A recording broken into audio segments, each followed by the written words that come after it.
여러분 안녕하세요. 중등쌤 투모와 함께하는 겨울방학 5주 프로젝트, 저는 인천 한남중학교 이정우라고 합니다.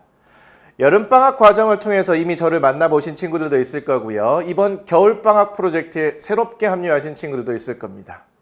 여름방학에 비슷한 과정이 있었어요. 그때는 중등쌤 투모와 함께하는 여름방학 5주 프로젝트였었죠. 영어 영역별로 어떻게 학습하면 좋은지 어휘, 문법, 영작 이런 것들을 공부하는 방법 얘기를 했었습니다. 혹시 관심 있는 친구들은 이 인천광역시 교육청 홈페이지 여기를 검색해 보시면 좋은 정보들 많이 나올 거예요. 자, 이번에 겨울방학 5주 프로젝트 준비했는데요. 이게 여름방학 때 워낙 인기가 좋아가지고 겨울방학 5주 프로젝트가 갑자기 생겼다 이런 얘기들도 있더라고요. 갑자기 생긴 거라서 내용이 혹시 어설플까요? 인천교육청이 그럴 교육청도 아니고요. 저도 그렇지 않습니다. 저에게는 총 5영상이 배정이 되었습니다. 한 영상당 한 15분 정도가 될 것 같은데 그 5개의 영상을 통해서 여러분들에게 굉장히 의미 있는 정보를 제공해 드리려고 준비를 잘 해왔습니다. 오늘 이 시간은요. 1편으로 중학교 영어 공부 로드맵을 짜드리도록 하겠습니다. 로드맵이라는 거 일종의 길 안내인데요. 중학교 전 과정에 걸쳐서 영어 공부를 어떻게 하면 좋은지 큰 그림을 좀 잡아드리겠다 이런 얘기입니다. 선생님 이미 저는 중학교 3학년이라서 과정이 다 끝났는데요. 그런 친구들이 지금 왜 들어와서 이러고 있을까요? 그런데 그런 친구들도 나가시면 안 됩니다. 중학교 3학년 학생이라 하더라도 굉장히 의미 있는 정보가 있을 겁니다. 그런데 특히 1학년, 2학년 학생들이 이번 겨울방학을 어떻게 보내고 그리고 남아있는 중학교 과정을 어떻게 영어 학습에 투자를 해야 될 것인가에 관련된 아주 중요한 얘기를 준비되어 있다고 했습니다. 잠시 후에 시작합니다. 자, 방금 전에 말씀드린 것처럼 저에게는 5개의 영상이 배정이 되어 있다고 했습니다. 자, 오늘 이 시간은 중학교 영어 공부 로드맵을 짜드린다고 했고요. 자, 다음 시간은 수행평가 만점 전략에 대해서 이야기 나눠볼 겁니다. 여러분들이 은근히 중간고사, 기말고사에는 관심을 많이 두시는데 수행평가는 살짝 무시하는 경향이 있습니다. 절대 그러시면 안 됩니다. 수행평가 한 점 한 점이 굉장히 소중합니다. 왜 그런지 그리고 수행표의 영역별로 어떻게 대비해야 만점을 받을 수 있는지 그런 얘기 나눠보도록 하고요. 3편부터는 지필평가, 즉 중간 기말고사 혹은 1회고사, 2회고사라고 하는 거, 그 부분에 만점에 도전하기 위해서 어떤 전략을 사용할 수 있는지, 듣기와 말하기, 문법, 독해 혹은 본문이라고 부르는 거, 그 영역별로 나눠서 설명을 드리도록 하겠습니다. 자, 오늘 1편 본격적으로 내용 들어갈 텐데요. 질문 하나 드리죠. 여러분의 학교의 겨울방학은 며칠인가요? 빨리빨리 세보세요. 며칠 나옵니까? 겨울방학 시작일은 대충 아는 것 같긴 한데 개학일이 도대체 언제지? 개학 안 했으면 좋겠다. 계속 이 코로나가 계속 돼가지고 원격 수업 그거 개꿀이었는데 이렇게 생각하시고 계시면 혹시 안 계시지요? 겨울방학은 도대체 며칠일까요? 근데 제가 이 질문을 드리는 이유는요. 학교별로 다 시작일과 종료일이 다르기 때문에 겨울방학 일수에 대한 정답은 없을 것이고요. 제가 정말 궁금한 건 일수가 아니라 겨울방학이라는 기간 자체에 대해서 한번 생각해 보자는 겁니다. 도대체 겨울방학이라는 기간은 어느 정도 길이가 될까요? 저는 이렇게 생각합니다. 겨울방학은 100일입니다. 100일이라는 시간 굉장히 긴 시간이죠. 옛날에 이런 이야기도 있었습니다. 단군 신화에 보면 라떼는 말이야 100일 동안 마늘만 먹으면서 동굴에서만 지냈어. 곰과 호랑이가요 이럴 수밖에 없는 상황이었죠. 사람은 되고 싶은데 이런 조건이 붙어 있었습니다. 호랑이는 못 참고 뛰쳐나갔지요. 곰은 결국에 참고서 인간이 됐습니다. 이 100일이라는 시간은 이렇게 엄청난 변화를 이끌어낼 수 있는 아주 충분하고도 소중한 시간입니다. 선생님 실제로 겨울방학 100일이 아닌데요. 만약에 중학교 3학년 학생이라면 실제 겨울방학 기간이 100일입니다. 여러분들 11월 중순 전후를 해서 각 학교의 시험은 다 끝났고요. 이제 11월 15일부터 원서 작성과 관련된 시간이 시작이 되는데 물론 지금은 12월 중순이 넘어갔기 때문에 이미 원서를 넣고 합격 여부가 결정된 친구들도 있을 거고 아직 남아있는 친구들도 있긴 있을 겁니다. 그런데 여러분들은 11월 15일 정도를 기준으로 해서 학교에 부담스러운 일정은 대부분 다 끝난 상태예요. 그럼 이때부터 마음의 여유가 살짝 생긴 상태입니다. 이때부터 고등학교 1학년 올라갈 때까지 3월 1일까지의 시간을 보잖아요. 대략 100일 정도가 됩니다. 그러면 중학교 3학년의 학생의 경우에는 실제적으로 겨울방학 기간이 100일인 거죠.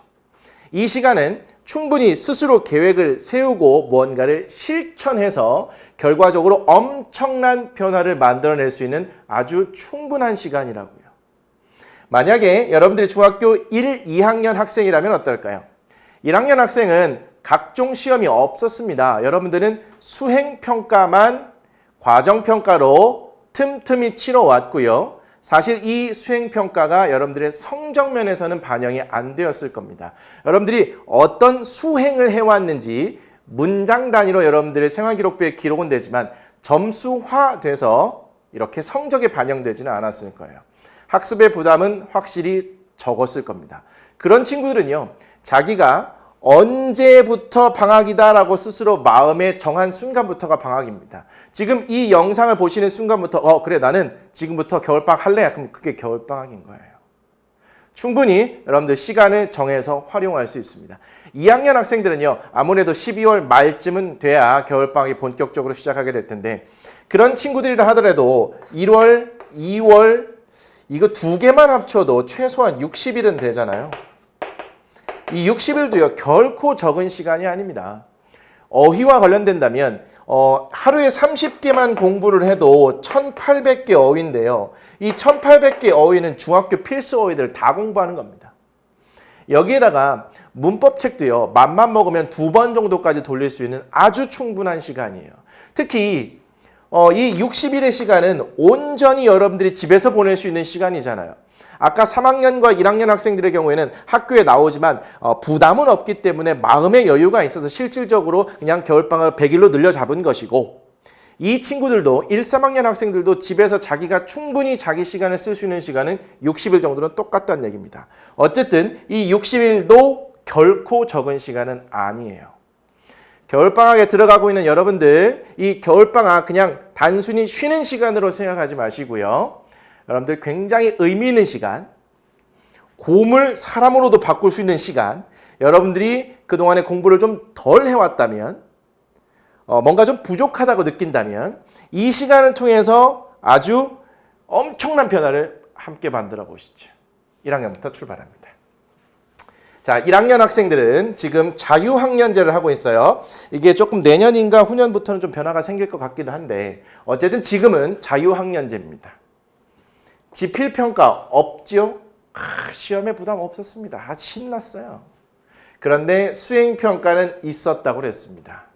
요 수행평가 그래도 신경을 쓰셨어야 1학년 과정을 그래도 충실히 따라오게 된 것이었을 것이고요. 이게 기반이 되어서 2, 3학년 과정을 하게 됩니다. 이 시간 그냥 어영부영 보냈다면 제대로 학습해 놓지 않았다면 2학년 때, 3학년 때 학습해야 될 내용이 그만큼 많아지는 겁니다. 노는 시간이 절대 아니었어요. 혹시나 이 시간을 잘못 보낸 것 같다 그렇게 생각이 드시면 지금부터 2학년 올라갈 때까지를 잘 보내시는 겁니다. 자, 2학년은 영포자가 가장 많이 생기는 시기라고 이렇게 나와 있는데 자, 영포자라는 건 영어를 포기하는 사람 말합니다. 영어 공부를 함에 있어서요 3번 정도의 위기가 있는 것 같아요. 먼저 중학교 2학년 때 한 번 위기가 찾아오고요. 그 다음에 고등학교 1학년 때 한 번 찾아오고요. 그 다음에 고등학교 2학년, 3학년 때도 좀 한번 찾아오는 것 같아요. 이유를 보시면 중2 때 여러분들이 평생 공부하셔야 될 주요 문법 사항들이 이때 대부분 등장합니다. 물론 난이도가 조금 낮긴 하겠지만 어쨌든 간에 문법의 중요한 것들은 이때부터 시작을 해요. 그래서 중2 과정에서 포기하는 학생들이 속출합니다. 그리고 나서 고등학교 1학년으로 가시면요. 중2에서 잘 견뎌내셨으면 중3까지는 그래도 무난하게 갑니다. 그런데 고1로 딱 올라가서 3월 달에 모의고사라는 걸 딱 보잖아요. 그러면 여기서 좌절하는 친구들이 굉장히 많습니다. 그 이유는 중학교 때까지는요. 시험 범위가 있습니다. 뭐 2단원이든 3단원이든 시험 범위가 있고 내가 이미 살펴본 내용에서 시험 문제가 나오기 때문에 조금 어렵게 나와도 그렇게 그냥 대처할 수 있는 수준입니다. 그런데 고등학교에 올라가서 모의고사라는 걸 보면요. 이거는 시험 범위가 딱히 없어요. 그냥 중학교 전 과정 이렇게 나오는데 교과서가 없기 때문에 내가 미리 지문을 공부하고 문법을 공부하고 이럴 수가 없어요. 그냥 여러분들이 중학 과정을 통해서 쌓아왔던 영어 실력이 고등학교 올라가자마자 3월 달에 모의고사라는 형태로 딱 치러지는데 시험 범위도 없었지. 게다가 문장과 이런 어휘의 수준도 갑자기 좀 딱 올라갔다는 느낌이 있습니다. 벽을 한번 빡 느껴요. 그리고 나서 6월 모의고사, 9월 모의고사, 11월 모의고사를 보는 과정에서요. 어휘와 문법과 내용 면에서 이게 조금 어렵다고 느낍니다. 특히 시험 범위가 없다는 게 굉장히 큰 장애가 될 거예요. 어려움으로 여러분들에게 다가가게 될 겁니다. 어쨌든 그런 과정 속에서 1학년 때 영어를 포기하는 학생들이 또 많아지죠. 그러다가 고2, 3쯤 가면요. 뭐 때문에 포기하냐면 이게 내용이 너무 어려워서 포기합니다. 영어는 문장은 해석을 하는데 이게 도대체 무슨 말인지 이해가 안 돼요. 우리말 해석을 봐도 이게 무슨 말인지 이해를 못하는 거예요.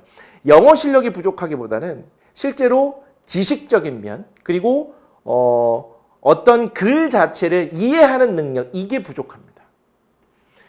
특히 고2, 3 때 마주치게 되는 그런 어려움은요. 이거 단기간에 절대 극복이 안 돼요. 이 어렸을 때부터 지금 중학교는 절대 늦지 않습니다. 이런 과정에서요. 틈틈이 책을 읽어가면서 글 자체를 이해하는 능력과 그리고 그런 배경 지식 면에서 이런 것들이 잘 쌓여져 있을 때 이런 부분들을 무난히 좀 넘어갈 수 있게 되는데 그런 부분이 잘 안 쌓여져 있게 되는 경우에는 여기서 또 한번 좌절을 느낄 수가 있어요.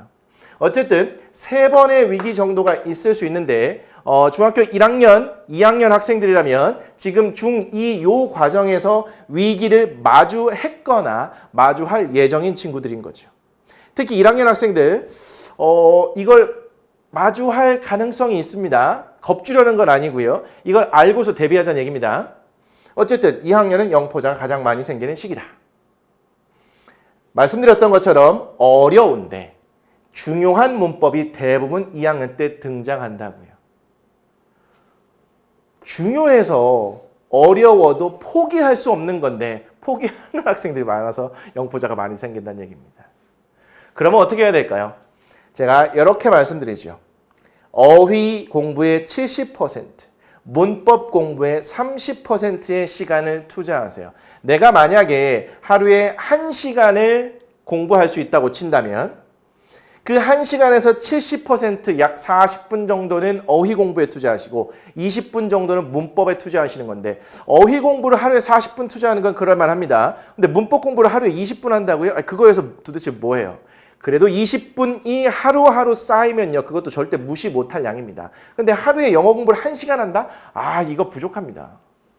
하루에 2시간 정도는 최소한 해주셔야 돼요. 저는 사실은 3시간, 4시간을 드리고 싶은데 영어만 할 수 있는 건 아니잖아요. 수학도 중요하고 다른 거 국어도 중요하고 책도 읽어야 되고 그렇기 때문에 영어 공부에 더 무리하게 시간을 투자하라고 말씀드리기는 어렵습니다. 여기에서 어휘 공부의 70%, 문법의 30%예요. 그냥 조금 시간적 여유가 있을 때 1학년 학생들 시험은 안 보잖아요. 아직. 그렇기 때문에 문법에 너무 부담감 갖지 마시고 어휘의 양을 최대한 빠른 시간에 늘려놓으시기 바랍니다. 그런데 이미 어휘의 양이 어느 정도 공부가 되어 있는 친구들이라면 이 비중을 스스로 조절하셔도 되겠습니다. 평균적인 학생들의 경우에 어휘 70%, 문법 30%의 시간을 투자하라는 겁니다. 됐을까요?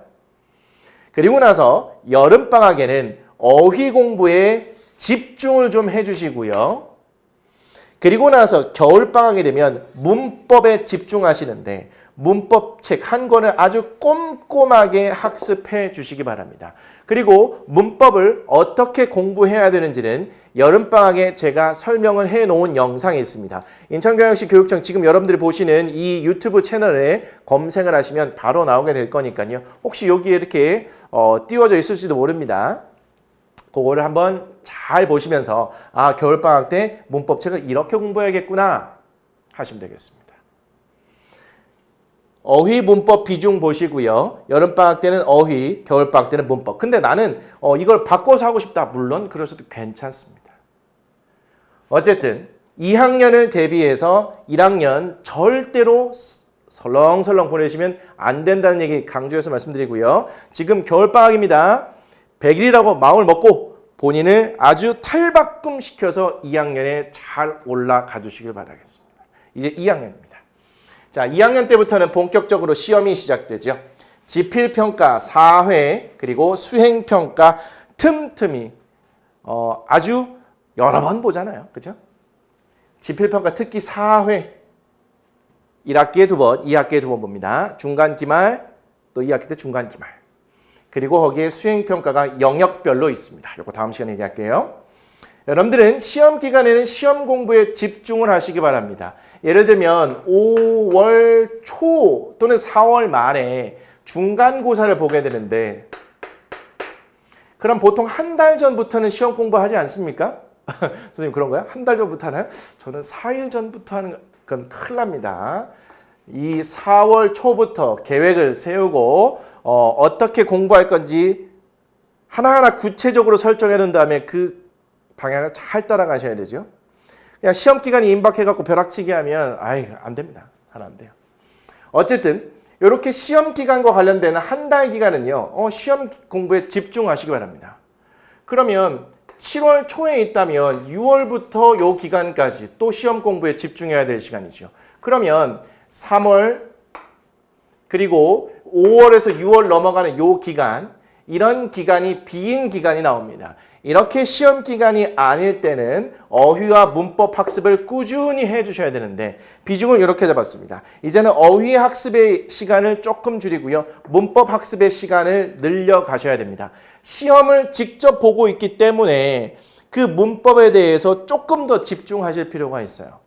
문법이 지필평가의 비중에 상당한 부분을 차지하고요. 수행평가에도 상당한 영향을 줍니다. 그렇기 때문에 문법을 2학년 때는 많이 공부해야 된다. 이렇게 생각하시는 것이 좋아요. 여름방학, 겨울방학을 다 투자합니다. 그래서 문법에 집중적으로 시간을 투자해 주시길 부탁드릴게요. 보통 보면요. 어떤 그 문법 영상 강의들 있잖아요. 예를 들면 30개의 강의라고 친다면 30분짜리잖아요. 하루에 하나씩만 들어도 여름방학에 한 번 다 돌릴 수 있습니다. 근데 이거를 만약에 배속을 조금 1.25배나 1.5배로 해서 듣는다. 그리고 하루에 2-3개를 듣는다. 그러면요. 열흘만 해도 단 열흘만 해도 한 번 다 돌릴 수 있어요. 그럼 30일이면 3번 돌릴 수 있죠. 얼만큼 반복해서 보느냐 이거 굉장히 중요합니다. 의지에 따라 달려 있어요. 여름방학과 겨울방학 때 특히 2학년 학생들 문법에 집중하시라고 했습니다. 어렵지만 중요한 문법은 죄다 이때 등장한다 그랬어요. EBS 중학 홈페이지나 아니면 저희 유튜브 채널이죠. 중학용 문법 마스터. 간간히 들어오시면 도움될 만한 영상들 만나실 수 있을 거고요. 그렇지 않다면 EBS 중학에 가시면 굉장히 좋은 강의들 많습니다. 제 거 말고도 많이 있고요. 혹시 내가 유료 강의를 듣고 싶다. 그럼 인터넷 강의도 얼마든지 많이 있어요. 검색해 보시면 좋은 자료들, 좋은 강의들은 많습니다. 3학년 갈까요? 자, 여기 3학년입니다. 역시 마찬가지로 지필평가 4회, 수행평가 4회. 선생님 저는 3학년 아닌데 여러분들 다 3학년 과정 거치셔야 되잖아요. 1학년 학생들도 2학년 학생들도 여기까지 또 보셔야 전체적으로 큰 그림 그리는 겁니다. 자, 지필평가 4회, 수행평가 보는 거 동일합니다. 역시 시험 기간에는 시험 공부에 집중하시고요. 시험 기간이 아닐 때는 어휘와 문법 학습을 꾸준히 해주시기 바랍니다. 이때도 어휘, 문법을 50대 50으로 잡았는데요. 요걸 잘 보시기 바랍니다. 여름방학과 겨울방학에는 구문에 집중해 주시기 바랍니다. 구문이 뭔가요? 문법이라는 것은요. 그 문장을 구성하고 있는 요소들을 따로 떼서 공부를 하고 그 요소들을 연결해서 문장을 만드는 겁니다. 그리고 그 문장들을 해석하고요. 그와 관련된 학교 시험들을 직접 보는 거죠. 그런데 구문이라는 것은요. 간단하게 말하면 문장 해석과 관련이 있는데 빠르고 정확하게 해석하는 연습을 하는 걸 보통 우리는 구문 독해, 구문 학습이라고 합니다. 제가 조금 전에도 말씀드렸던 것처럼 중학과정은요, 시험 범위가 있다 그랬어요. 그걸 공부하면 된다고 했습니다. 그래서 독해 지문이 나와도 굉장히 다 익숙한 거예요. 근데 고등학교로 넘어가는 순간 내가 그동안에 보지 못했던, 내가 그동안에 미리 암기해두지 않았던 어휘, 그리고 내가 집중적으로 공부해오지 않았던 문법들이 종합적으로 포함되어 있는 모의고사라는 걸 본다고요. 그럴 때는 내가 어떠한 문장을 만나더라도 빠르고 정확하게 해석할 수 있는 능력이 있어야만 합니다. 그거를 고등학교 올라가기 전에 미리 좀 공부를 해 두셔야지 막상 닥치고 나면 멘붕에 빠지기 쉽습니다. 그런데 이거를 선행학습을 쭉 당겨서 하라는 얘기가 아니라 여름방학과 겨울방학의 구문이라는 것을 접해보고 꼼꼼히 대비해보라는 겁니다. 여름방학과 겨울방학이에요.